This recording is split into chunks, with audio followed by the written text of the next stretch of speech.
Okay, it's 11:02, so I will go ahead and get started in the interest of time. Thank you all so much for joining us for this month's Pitchley Pointers. It's our monthly webinar series where we just share tips and tricks on how you can get the most out of your Pitchley account. We like to keep it short and digestible, so we will not be before you long. A few housekeeping tips, and also I'm Jamie Addison, joined by my colleagues here in Client Success, Savanah Kotrich and Addison.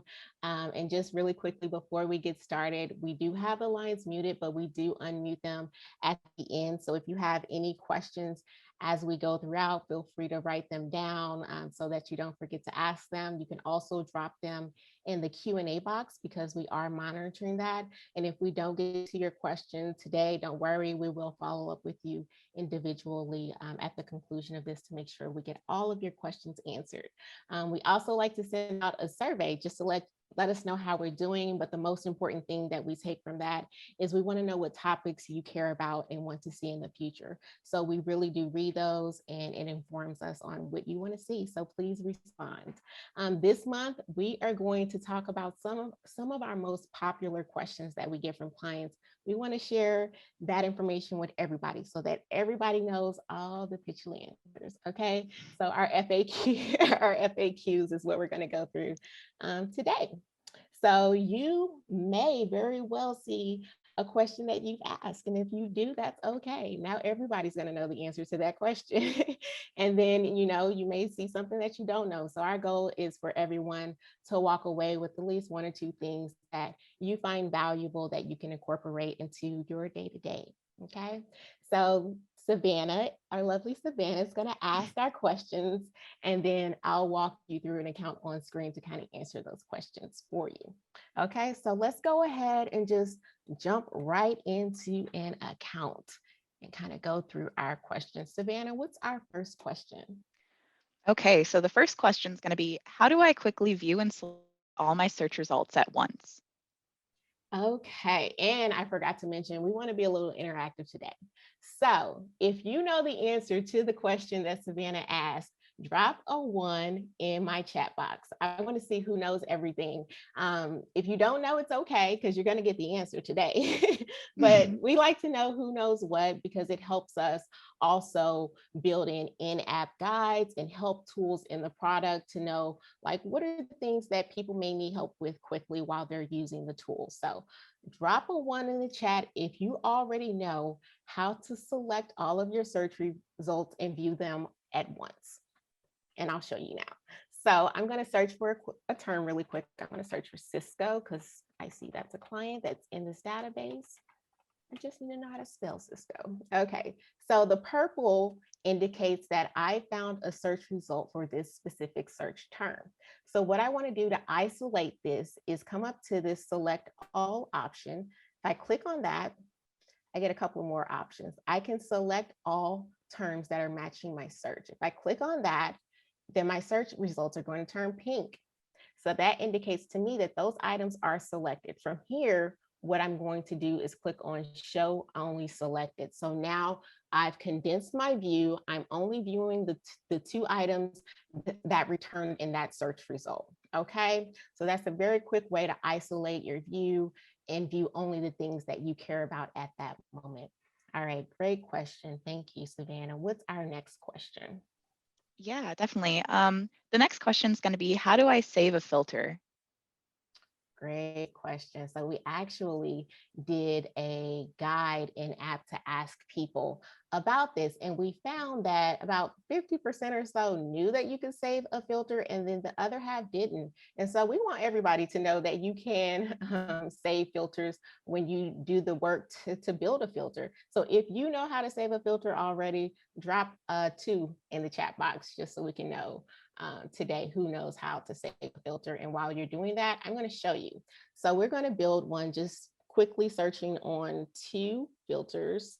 So if I do practice area, I'm going to select corporate, and then I'm also going to select matter type. I'm going to select transactions and deals.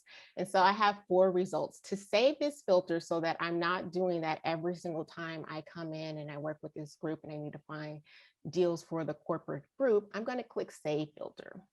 You can name that filter. So I can name this corporate deals. And then I can save this to my individual profile, or I can share it with my team members. So once I click save filter, then that filter, I'm going to X out of it just so it clears it and you can see how it works. If I come over to saved here on the filter panel and then click on that corporate deals filter that I created, that automatically isolates down to the items that match my search criteria. And this is live. As new deals are added or new rows are added to your database, that information is going to automatically pull into this filter. So it really is a time-saving tool once you get into building more complex filters, so that you're not doing that every time you come into this account. You can just quickly go to your save filters, click on that, and quickly get what you need. Okay. All right. So what is our next question? So the next question kind of has two parts to it. So the Mhm. first part is, if I have a spreadsheet of data, can I add them all at once? And also, if I have a spreadsheet of updates to the data that has some existing data, do I have to process those changes manually? Okay, very good. Good question. If you know the answer to this, how to import updates and new records into the database, pop a 3 into the chat box. I've actually worked one-on-one with a couple of folks on this, so some may already know, but I do have a spreadsheet kind of just for the sake of time prepped for us. So Savannah, can you see my spreadsheet? Yes, I can. Very good. Okay, so on this spreadsheet, the top row, it contains all of the field names that are stored in my database. And this top second row, rather, it contains updates. So this client matter number represents a record that's already stored in my database, and I want to process updates on this council to field, the matter type field, and it looks like the sub industry field has an update as well. And then these are all new records that need to be added, this bottom 3, right? The key here to processing updates in this fashion is having a unique identifier stored in your database. And we always encourage you, as you're structuring your databases, to include a unique identifier, whether you use one that's system generated by Pitchley or your organization has one that you store to your data. Always anyways, just please always use a unique identifier that makes it easier to process updates and just keeps your data cleaner. Okay, so since we have this unique identifier, we can easily pull in updates to our data. So you save this spreadsheet as a CSV file type. And then what you want to do in Pitchley is come to this import tool, click import from CSV and select the file that you want to pull in. Leave this auto detect on, click continue. And then here is your field mapping. What you want to do here is basically you're telling what the information in your spreadsheet should be pointing to in your database and where it should pull into, right?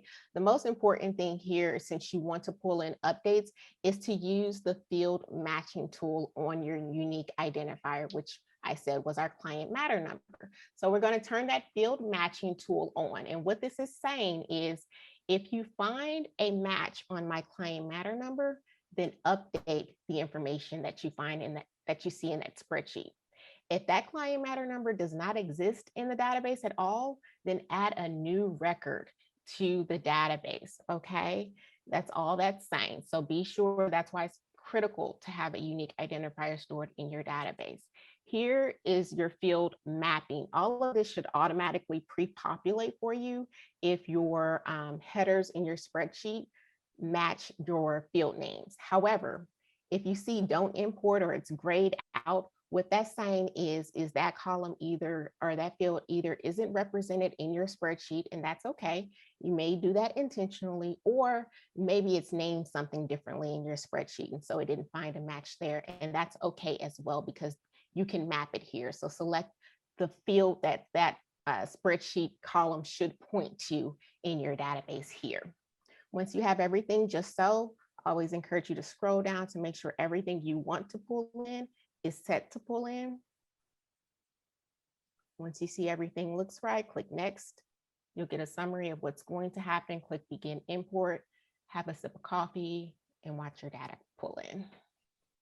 So here we see 3 rows were added and 1 row was updated. So let's check out our updates. So if I compare it to my spreadsheet, I saw that I wanted my council 2 to update to Cisco. That happened. I wanted my matter type to update to transactional. That happened. And then I had updates on the sub industry to change to financial services and technology. So those updates did, in fact, pull in. Awesome, awesome. And then we saw our 3 new records pull in. These top 3 are the 3 new records. Okay, so that's how you use the import tool to add new records and update records with a spreadsheet. All right, what's our next question, Savanah? All right, so the next one's going to be, why can't I see my tombstone? Instead, I see no template set. Okay. All right. Good question. This is a common one that we see with new Pitchley users. And let me show you what the problem looks like if I flip over to documents. All right, so here, look at this, no template set. I have all these beautiful tombstones and I have this no template set. What does that mean? How do I fix it? Drop a 5 in the chat if you know how to fix this and assign a template to your record so that it displays the visual tombstone for your record. So if you see this, come back over to your main view. What that telling you is that what that is telling you is that there's an update that needs to be made to the record itself. And if you come down to this record, you'll see that this template field is not set. You could either scroll down to it, and I'll show you another bonus tip as well. You could search for that specific field here by just starting to type it in, and it'll isolate to that directly to that field. And then just select the template that you want. We'll assign this template because it's assigned to all of the others. Click update. And if I come back over to documents, you'll be able to immediately view that that template is now set and assigned to that tombstone. Another point that I will add on to this, if you want to view all of the tombstones, or I'm sorry, all of the templates that are available to your account, I know you saw when I clicked on that template field, there were kind of a lot of options to select from. So you might say, which option should I pick? If you come over to manage templates, you can kind of get a preview of the various layouts. It'll show you what elements are pulled in and how are they stylized on each of your templates. And so you can scroll through all of your options and kind of get a lay of the land and what's available to you in your specific account and use that as a guide on what to select in that template dropdown. Okay. Very good question. All right, what do we have next? All right, so the next one is, how do I add my PowerPoint template design to the export from Pitchley? Great question. Okay, so drop a 6 in my chat if you know how to do this. And while you're doing that, I will show you. So we're going to just select these, get some things to export out of Pitchley. All right, and once you're ready to export, we're going to export this to PowerPoint. I'm going to go to my presets. I'm going to use this pitch deck preset that I have stored to this account and then export those to PowerPoint.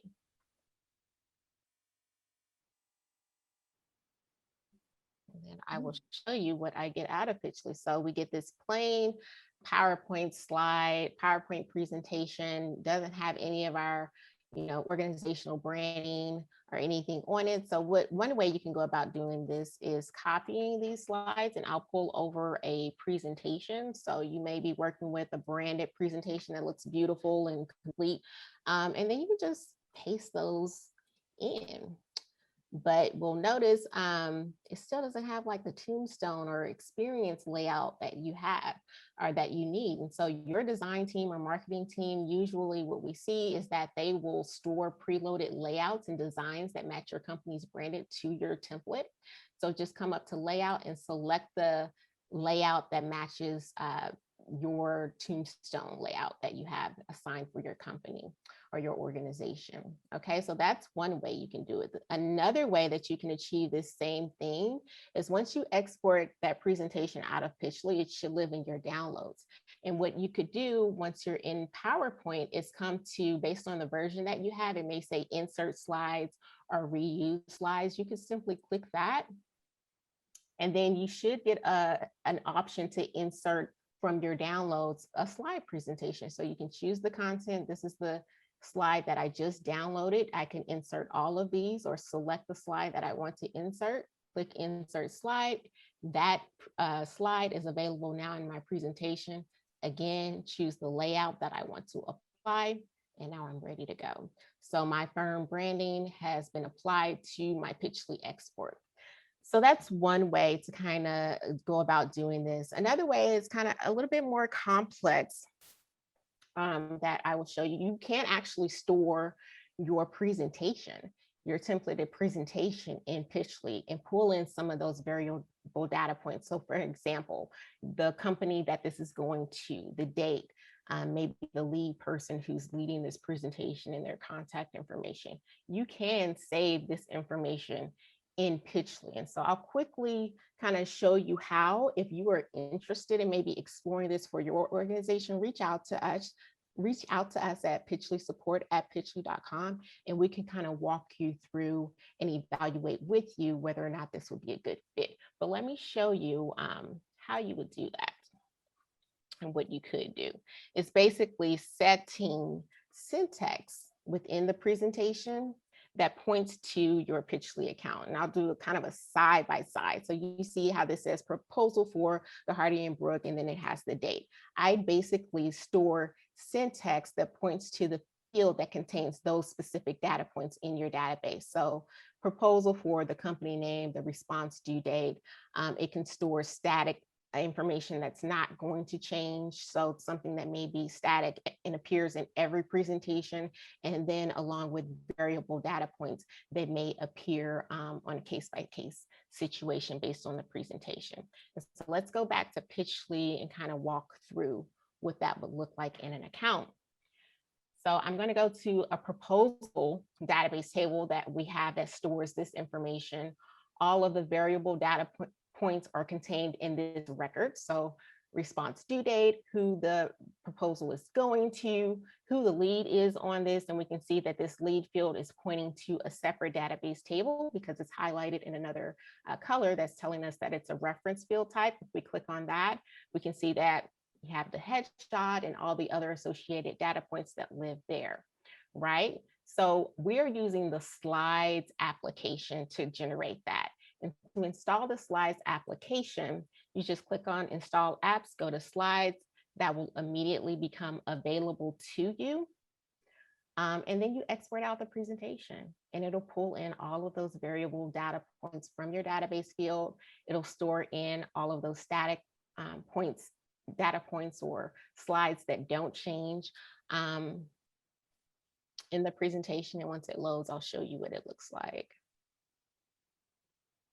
Okay, and so basically that's a replica of the presentation that I was just working in and added our tombstones to. Okay, so you can store this in Pitchley, and again, reach out to our team if this is something that you'd be interested in exploring for your organization. All right, so we are almost done. I think we have one or two more questions. Savannah, what's next? All right, so the next one is my tombstones don't fit correctly on my slide. How could I fix this? Okay, great question. So if we go back to export, so we want to select some tombstones first. If we go back to export, so let's use this as an example. On our last presentation or our last example, we had a 4x2 with the dimensions. So if I just exported this out, let me just show you what it looks like if I try to pull this slide and this layout into the presentation I was just working in. So this is what came out of Pitchley. If I copy this and then paste it into this presentation, it's not going to fit very nicely. So we see there's not enough room in the header. The dimensions are just off. So how do I fix this? What you want to do is update your dimensions on this export layout screen, but you want to go to the export layout screen informed. So you want to know what you need. So this is a 3x2 layout, but what I want is a 4x2 layout. What I want is more room in this header. And it looks like the slide size may be off in Pitchley. So what you want to know is, well, what is my slide size? So go to the design tab in your PowerPoint, go to your slide size. And if you click on custom slide size, it will show you show you. So within this presentation, I'm working with a widescreen that's 13.3 by 7.5. So if I go back to Pitchley, I need to update the dimensions here. So select the correct layout. Widescreen is one of our default styles that's preloaded. I know that I need more room in my header. So you can update. I know what the dimensions are here. So for the sake of time, I'll cheat. So that's a 28. And then I know that I need another column. So I can update this to 4x2, right? So once you update the dimensions and the layout in Pitchley, save this as a preset so that you don't lose it and you're not having to repeat that work each and every time. The same way we save the filter, save this preset so that you have this stored to your account. So come to this little hamburger on the right of export, click save current setting as a preset and then name it whatever you choose. You can save it to your own profile or share it with the company. Once you click save preset, that thing is there for you forever and always. If you want it to be your default so that that's the first thing it goes to, when you come to export, just select more options and click make default. And then that's your default export layout. All right, and I think we have one more question. Yes, we do. So the last question is going to be, how do I change the order of my tombstones? Okay, very, very good. So all of your fields are going to be available to you on this export screen for you to sort by. So common fields that we see clients sort by include things like your date. So you can search for the date, do close date, sort that by in ascending or descending order. And then also value. Deal value is another great one that we see folks use. So you can put that in ascending or descending order as well. It doesn't end there. You can also reorder them here on this screen. So simply drag and drop them if you need to reposition them to get them just so before you export them. Once you complete that, you can also save that to the preset as well. So if you want to update a preset, just click save current preset. You can overwrite. So I'll overwrite the one that we just saved, update preset. And so now that sort order is also stored in this preset setting. Okay. So very, very good questions. We are a couple of minutes over. So if you have any other questions that you have that are maybe burning that you really, really want to know the answer to, drop them in the chat or again, email us at pitchleyssupport@pitchley.com and a member of the team will get back in touch with you. We can set up some one-on-one time to go through your specific example and work with you to make sure you're getting everything you need out of Pitchley. Did we have any questions come in during the presentation? Nope. Okay. I haven't seen any. Okay. Well, with that, I will let you guys go. Enjoy the rest of your afternoon. And thank you so much for joining us.